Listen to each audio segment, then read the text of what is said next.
Career के लिए मैं पूर्ण रूप से मदद करूँगा। इसके बाद में सेकंड नंबर आता है, आज एक बहुत बड़ी परंपरा चल रही है, लफड़ा चल रहा है कि लड़के और लड़कियों के विवाह भी नहीं हो रहे, कईयों के संबंध इधर-उधर हो रहे हैं। तो मेरी जहाँ तक कोशिश रहेगी कि मेरे पास जो भी व्यक्ति आएगा तो उसके लिए मैं जीवन आगे शांति प्रिय रहे और अच्छा जीवन साथी मिले, तो मैं उनको मदद करूँगा कि आपके किस प्रकार से आपका आगे का जीवन सफल हो, और फैमिली प्लानिंग में भी मदद कराऊँगा। अच्छा। और जो भी, हाँ, क्योंकि मैं LIC का एजेंट हूँ, हाँ। जो आर्थिक रूप से भी उनकी किस प्रकार सेटल કર્યા होगी वो ઉन्होंने कराऊँगा। मतलब और आप आपस में આપણા મુખ્ય મુદ્દા કઈ है अब हाल फिलहाल में अब सरपंच है कई आप अलग अलग मुद्दा रखे आप कई मुद्दा है आप चुनाव लड़ोला तो पहले तो विकास कार्यों की एक चीज़ मैं भूल गया था। जब मैं पिछले चुनाव में 2014 में बिल्कुल सरपंच चुनाव के लिए मैं वहाँ पैदल यात्रा की थी, तो शिवाड़ा 4 रास्ते पे विद्युत की ऐसी स्थिति थी कि एक फोटोकॉपी कोई करता है दुकान वाला तो 3 बार लाइट जाती थी। तो मैंने वादा किया था कि मैं अगर जीत गया तो बॉम्बे के नमस्कार अपनी भाषा रे मैं अपनी खबर लेने हाजिर हुआ मैं थारो साथी डूंगर मालानी आज हमारे हाथे हाचोरा शिवाड़ा पूर्व सरपंच दुर्गाराम जी बेनीवाल हमारे हाथे जुड़िया है और ये अबार सरपंच और चुनाव आ रहा है उनमें आपकी तैयारी कर रहा है और चुनाव है जो बार सरपंच जो थोड़ा दिन पहले खबर भी हली थोड़ा चुनाव रद्द हो गया पर अगले साल चुनाव है तो ये एक साल पहले तैयारी कर रहा है और हमारा मुद्दा भी बहुत शानदार है और अणो विकास कार्य देखो सेवाडार में तो खूब कराए हुए लाइट में देखो तो सड़कों मतलब तमाम जो गाँव ने लोग है वे जुड़ड़ा में देखो तो अणो विकास कार्य बहुत बेहतरीन है हासोरे में और दुर्गाराम जी हमेशा सांसोरे में बैठे करे तो बातचीत करो दुर्गाराम जी राम राम साहब हमारे चैनल में आप बहुत बहुत स्वागत है राम राम। दुर्गाराम जी आप जिन प्रकारों लाल टाइम आप कार्यकाल जिन प्रकारों लोग आप बखान कर रहा है और अबार सुना वारिया वोट किकर कहीं आपने कड़ोक लाग रही है बहुत बढ़िया बात है।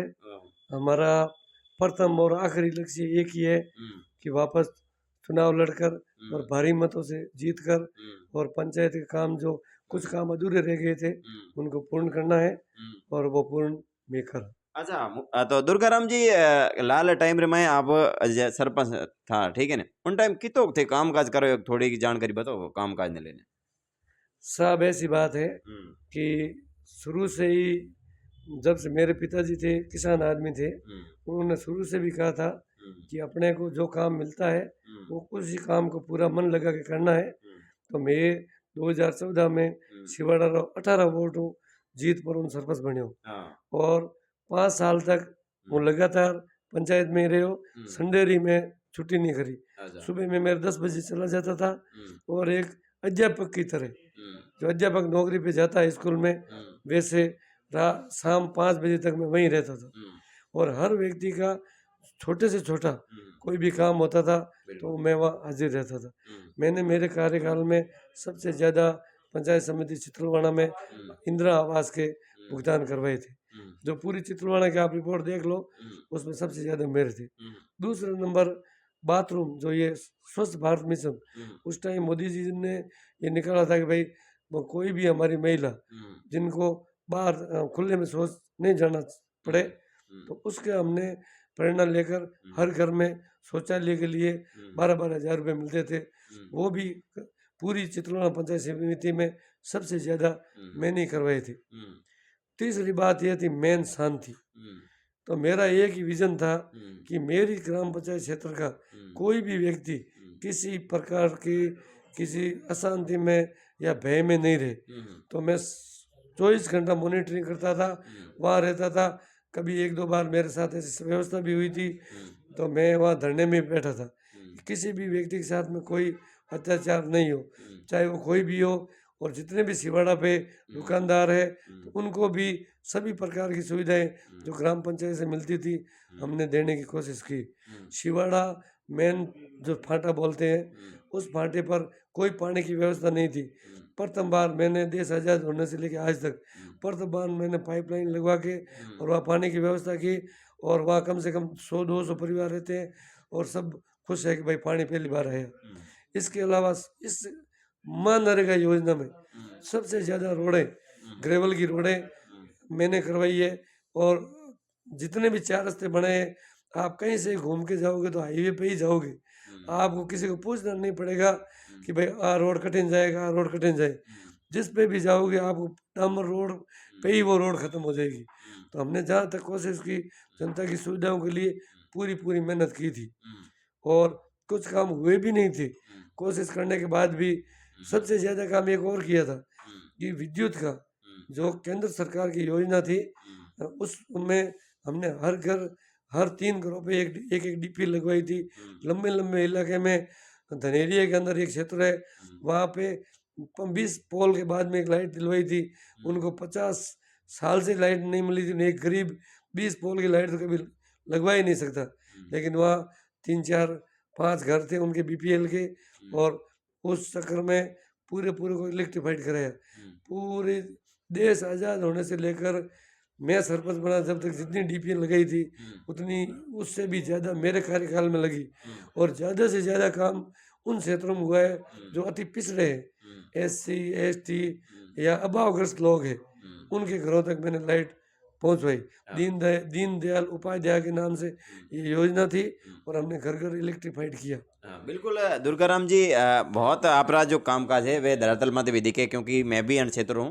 तो आपने अब मतलब जो चुनाव आ रहा है, आप और नया कई मुद्दा लेना आया हो आप रही कई बात है आप हमारे संदल माते जितना भी आप दर्शक लोग देख रहे हैं उन्होंने मतलब आप मुख्य मुद्दा कई है। अब हाल फिलहाल में अब सरपंच है कई आप अलग अलग मुद्दा रखे, आप कई मुद्दा है आप चुनाव लड़ोला तो पहले तो विकास कार्यों की एक चीज़ मैं भूल गया था। जब मैं पिछले चुनाव में 2014 में बिल्कुल सरपंच चुनाव के लिए मैं वहाँ पैदल यात्रा की थी तो शिवाड़ा 4 रास्ते पे विद्युत की ऐसी स्थिति थी कि एक फोटोकॉपी कोई करता है दुकान वाला तो 3 बार लाइट जाती थी। तो मैंने वादा किया था कि मैं अगर जीत गया तो बॉम्बे के अंदर लाइट जाती है तो शिवाड़ा में लाइट जाएगी। इसके लिए मैंने बहुत संघर्ष किया, जीएसएस बनवाया और आज की स्थिति ये है।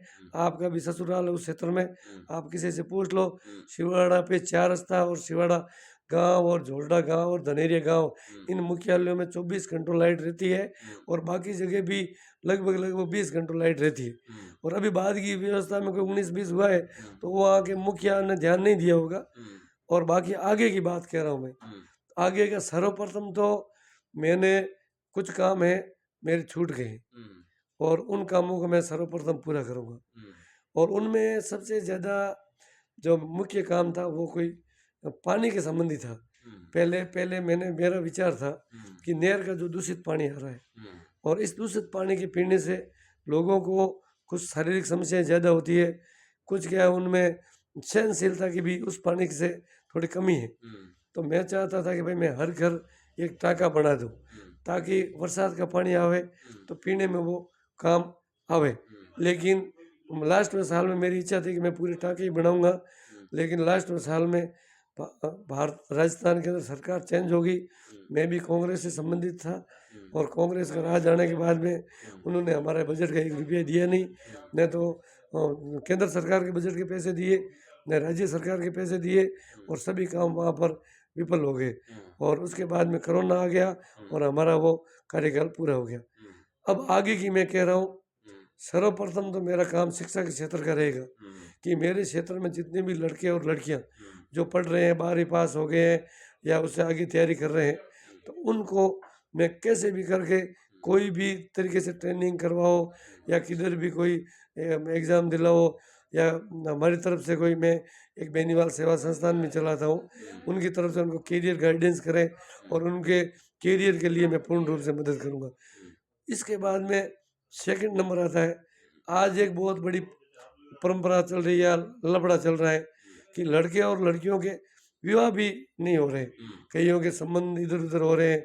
तो मेरी जहाँ तक कोशिश रहेगी कि मेरे पास जो भी व्यक्ति आएगा तो उसके लिए मैं जीवन आगे शांति प्रिय रहे और अच्छा जीवन साथी मिले तो मैं उनको मदद करूँगा कि आपके किस प्रकार से आपका आगे का जीवन सफल हो और फैमिली प्लानिंग में भी मदद कराऊँगा।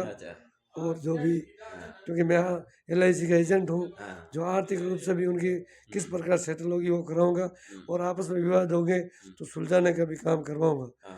और उसके बाद में लास्ट जो भी है, मेरा एक विचार है कि मेरे पंचायत क्षेत्र में 36 कौम की जनता निवास करती है और मेरा लंबा चौड़ा इलाका है तो 36 कौम में जितने भी महापुरुष हुए तो उन महापुरुषों को लिए सबकी जगह 4 रास्ते बनवाएंगे, 4 रास्ते पे उनकी मूर्तियाँ स्थापित करेंगे। और उसके बाद में मैं लाइटिंग की जो जो जोधपुर में बड़े बड़े टावर लगे हुए हैं, मैं जोधपुर में जाके लाइटिंग व्यवस्था मैंने पिछली बार पूरी जांच की थी, लेकिन वो सफल नहीं हो पाई, क्योंकि अभी जिस पार्टी से मैं संबंध रखता हूँ उस पार्टी का राजस्थान में राज है और केंद्र में भी राज है। डबल इंजन की सरकार है और तीसरी इंजन की सरकार जनता मुझे भारी मत दे के जिताएगी। 3 ट्रिपल इंजन की सरकार से हम लाइट पूरी पंचायत में लगवाएंगे और बड़े बड़े टावर, ताकि किलोमीटर किलोमीटर तक उसकी वो रोशनी पहुँचे। तो हम अपराध लगभग, तो मैं जीतूंगा तो अपराध की तो संभावना ही खत्म है, क्योंकि मैं 24 घंटों वहाँ हाजिर ही रहता हूँ। पुलिस से लेकर प्रशासनिक अधिकारियों से लेकर कलेक्टर से लेकर कोई भी संपर्क में रहता हूँ, इसलिए लगभग अपराध तो नाम कम ही रहेगा। लेकिन जहाँ तक मेरा विजन है, मैं ज़्यादा से ज़्यादा महिलाओं के समृद्धि के लिए, महिला की आर्थिक मजबूती के लिए और महिलाओं के न्याय के लिए और युवाओं को ज़्यादा से ज़्यादा संबल मिले और आर्थिक रूप से समृद्ध हो, शांति मिले, उसके लिए कार्य करूँगा। बिल्कुल मारे हाथे है दुर्गाराम जी बेनीवाल सिवाड़ा पूर्व सरपंच है और अबार ये अपनी सुनाम लेने भाग्य आज मारिया है। और हमारा जो मुद्दा है, हर एक सरपंच ने मतलब मारो इंटरव्यू लेने का मकसद आया कि हर कोई सरपंच मतलब चीज़ों में बेहतरीन करे और आप गाँव रे में विकास रे में चार शांत कहीं लगावे, वे बहुत बेहतरीन प्रयास कर रहा है बड़े भाई साहब दुर्गाराम जी। तो इंटरव्यू कर बहुत बेहतरीन लगे और आपने सरपंच साहब बहुत शुभकामनाएं।